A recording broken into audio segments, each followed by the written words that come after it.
बिल्कुल, देखिए नगर निकाय चुनाव के लिए कहा भी जाता है कि भारतीय जनता पार्टी के लिए सबसे मुफीद चुनाव होता है। तीसरी सरकार का इसे दर्जा भी दिया जाता है और सबसे महत्वपूर्ण है कि भारतीय जनता पार्टी के लिए चुनाव और भी महत्वपूर्ण है। वो सत्ता में है, 2024 का चुनाव है और उसके लिए 80 लोकसभा सीटों को जीतने के लिए नगर निकाय चुनाव एक ऐसा मौका होगा जहां पे वो अपनी पूरी ताकत लगा करके खुद को आजमाएगी कि उसकी पकड़ और कितनी मजबूत हुई है। हालांकि अब तक जितने भी उत्तर प्रदेश में चुनाव हुए हैं, भारतीय जनता पार्टी ने उसे प्रचंड बहुमत के साथ जीता है, लेकिन निकाय चुनाव में उसकी मेहनत दुगनी होगी। इस बात के लिए वो पूरी कोशिश कर रही है। स्थापना दिवस जो कि भारतीय जनता पार्टी का 6 अप्रैल को है, 6 अप्रैल से लेकर के एक सप्ताह का कार्यक्रम चल रहा है। कल सभी मोर्चों के साथ भूपेन्द्र चौधरी प्रदेश अध्यक्ष उन्होंने बैठक की और खासतौर पर ओबीसी मोर्चे को लेकर के कई जिम्मेदारियां दी गई है और किस तरीके से लोगों को, कार्यकर्ताओं को, बूथ को जोड़ा जाए, इस बात के लिए पूरी एक रणनीति बनाई गई है।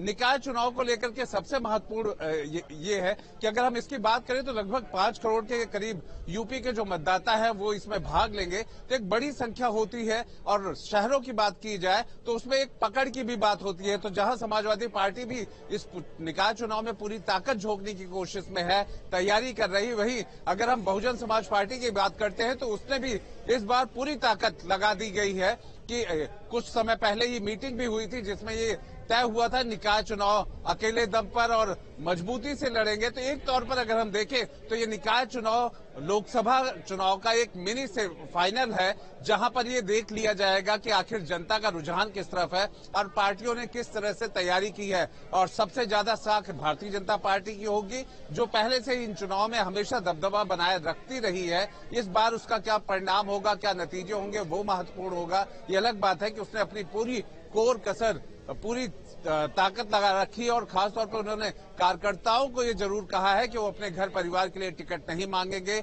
जो कार्यकर्ता है भारतीय जनता पार्टी के, उन्हें टिकट दिया जाएगा। बड़े नेताओं को किसी भी तरीके के सिफारिश से दूर रहने को कहा गया है। एक कमेटी बनाई गई है, किसी एक व्यक्ति विशेष, किसी एक के नेतृत्व में नहीं, बल्कि एक कमेटी डिसाइड करेगी किसको कहां से लड़ना है। तो इस तरह के संगठन के कुछ हिदायतें शुरू से ही बता दी गई है, जिससे आगे चल करके किसी तरीके की कोई गलतफहमी न रहे और संगठन को ये चुनाव लड़ाएगा। इन सब चीजों को लेकर के भारतीय जनता पार्टी कहीं तेज और कहीं आगे बढ़ती हुई नजर आ रही है निकाय चुनाव की तैयारियों को लेकर। वाकई आलोक, देखिए बीजेपी रणनीति बना रही, बैठकों का दौर जारी है, लेकिन एक ये भी बड़ी जानकारी कि 1-2 पदाधिकारियों के हाथ में ये टिकट वितरण की जो पूरी प्रक्रिया है वो कमान नहीं सौंपी जाएगी। सभी जो कोर कमेटी के सदस्य हैं उनकी सहमति से ये पूरी प्रक्रिया की जाएगी। इसे कैसे समझा जाए और इसके पीछे वजह?